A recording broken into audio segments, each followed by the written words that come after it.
क्षेत्र में पर्याप्त प्रगति एक विशिष्ट कार्य प्रणाली के आधार के बिना संभव नहीं होती है।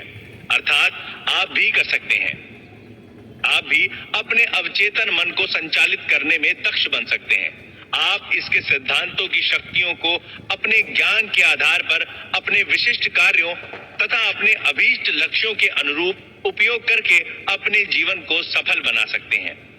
एक पूर्व केमिस्ट होने के नाते मैं आपको बताना चाहता हूं कि हाइड्रोजन के 2 एटम के परिणाम में यदि एक एटम ऑक्सीजन का मिला दिया जाए तो वो पानी बन जाता है। आप ये भलीभांति जानते हैं कि एक एटम ऑक्सीजन और एक एटम कार्बन मिला देने से कार्बन मोनोऑक्साइड नाम की जहरीली गैस बन जाती है। लेकिन यदि एक एटम ऑक्सीजन और मिला दिया जाए तो कार्बन डाइऑक्साइड गैस बन जाती है, जो एक साधारण गैस होती है। इसी प्रकार केमिस्ट्री रसायनों के मिश्रण की एक प्रयोगशाला है। आप ये न सोचे कि केमिस्ट्री, फिजिक्स, मैथमेटिक्स के सिद्धांत आपके अवचेतन मन से अलग हैं। पानी अपना धरातल स्वयं बनाता है। ये एक सिद्धांत है जिसे सभी जानते हैं और स्वीकार करते हैं, और सभी जगह ये देखने को मिलता है। एक और उदाहरण लेते हैं। लोहा गर्म किए जाने पर फैलता है। ये एक सत्य है जो किसी भी समय किसी भी परिस्थिति में पाया जाता है। आप लोहे के टुकड़े को गर्म करो, वो बढ़कर फैलेगा, चाहे वो चीन में हो या इंग्लैंड अथवा भारत में हो।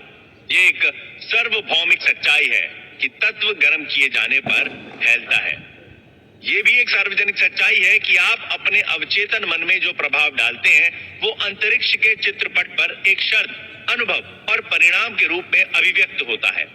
आपकी प्रार्थना का परिणाम मिलता है क्योंकि आपका अवचेतन मन सिद्धांत है, और सिद्धांत का मतलब है एक वस्तु की कार्यविधि या वस्तु के चलायमान होने का तरीका। उदाहरण के लिए बिजली के सिद्धांत को लेते हैं। वो ऊपर से नीचे की ओर दौड़ता है।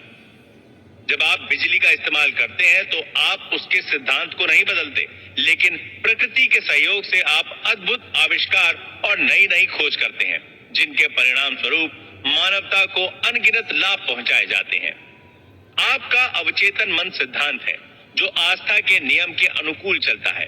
आपको पता होना चाहिए कि आस्था क्या है, वो क्यों काम करती है और कैसे काम करती है। बाइबल में ये बड़े आसान, स्पष्ट और सुंदर तरीके से बताया गया है कि कोई विश्वास के साथ पहाड़ से कहे कि हटो और समुद्र में जा गिरो, तो उसे अपने हृदय में कोई संदेह नहीं रहता, बल्कि उसे विश्वास होता है कि उसने जो कहा वो पूरा होगा, उसे वो सब कुछ मिलेगा जो वो कहेगा। आपके मन का नियम आस्था का सिद्धांत है। इसका मतलब है कि आपको मन के काम करने के तरीके पर विश्वास करना है। आपके मन की आस्था आपके मन का विचार है। देखो कितना आसान है सब कुछ, बस यही समझना है। आपके सभी अनुभव, परिणाम, शर्तें और कार्य आपके विचारों के प्रति आपके अवचेतन मन की प्रतिक्रियाएं हैं। याद रखने वाली बात यह है कि परिणाम, फल या उत्तर उसमें नहीं जिसमें आप विश्वास करते हैं, बल्कि आपके मन की आस्था से मिलता है। झूठी आस्थाओं, धारणाओं, अंधविश्वासों और आज के जीवन में प्रचलित भयों पर विश्वास करना छोड़िए और जीवन के सनातन सत्य एवं दैवी नियमों पर विश्वास करना शुरू करिए।